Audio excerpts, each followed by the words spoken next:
Assalamualaikum warahmatullahi wabarakatuh.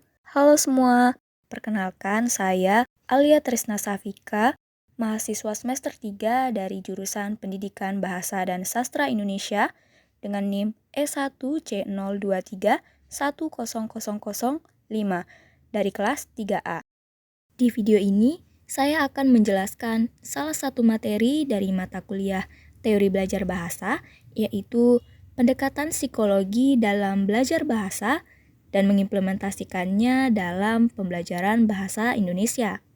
Nah, sebelum itu, apa sih pengertian dari pendekatan psikologi itu sendiri? Jadi, pendekatan psikologi itu dapat diartikan sebagai asumsi-asumsi teoritis yang diyakini oleh psikologi tertentu yang saling berhubungan, yang menyangkut hakikat belajar dan pengajaran pada diri seseorang. Nah, dalam belajar bahasa, pendekatan psikologi itu dapat diartikan sebagai pendekatan yang mengintegrasikan berbagai bidang penelitian seperti motivasi, strategi, identitas, kepercayaan, dan pengaturan diri. Ada 4 pendekatan psikologi yang terkenal dalam pembelajaran. Ada pendekatan behaviorisme, pendekatan kognitivisme, pendekatan humanisme, dan pendekatan konstruktivisme. Nah, di video kali ini saya akan membahas lebih lanjut mengenai pendekatan behaviorisme dan pendekatan kognitivisme. Yang pertama ada pendekatan behaviorisme. Behaviorisme sendiri merupakan teori perkembangan perilaku yang dapat diukur, diamati, dan dihasilkan oleh respons siswa terhadap rangsangan. Adapun kelebihan teori pendekatan behaviorisme ini yaitu dengan memberikan rangsangan atau stimulus yang sebanyak-banyaknya kepada siswa, maka proses pembelajaran bahasa akan menjamin partisipasi aktif siswa.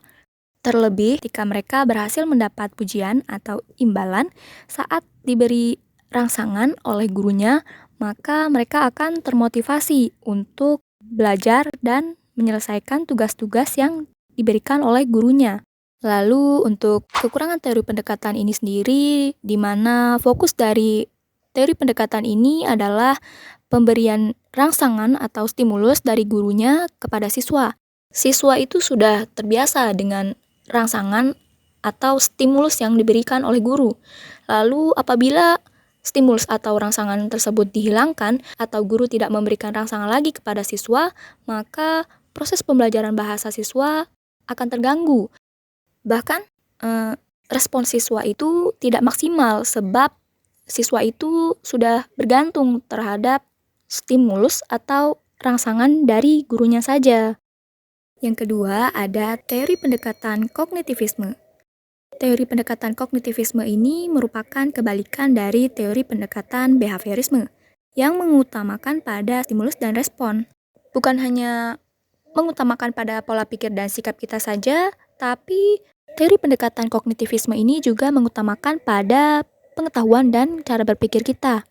Teori pendekatan kognitivisme ini merupakan teori yang menekankan pada kemampuan berpikir yang lebih kompleks, serta melakukan pemecahan masalah dibanding hanya menguasai pengetahuan umum lewat hafalan dan latihan saja.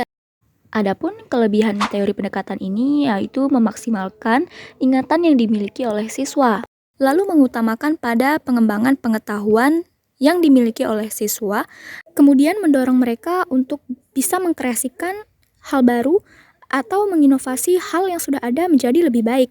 Kekurangan dari teori pendekatan kognitivisme ini sendiri yaitu selalu menganggap bahwa setiap siswa itu memiliki kemampuan atau daya ingat yang sama. Selain itu, ada kalanya pendekatan kognitivisme ini juga tidak memperhatikan pada cara peserta didik dalam mengeksplorasi atau menambahkan pengetahuan dan cara peserta didik itu mendapatkan ilmunya tersebut. Dari penjelasan tadi dapat kita tarik kesimpulan bahwa kedua teori tadi dapat menjadi acuan dalam menciptakan metode pembelajaran bahasa yang tepat bagi seseorang. Setiap teori itu memiliki kelebihan dan kekurangannya masing-masing. Jadi, kita perlu menyesuaikannya dengan tujuan dan kebutuhan yang ingin dicapai.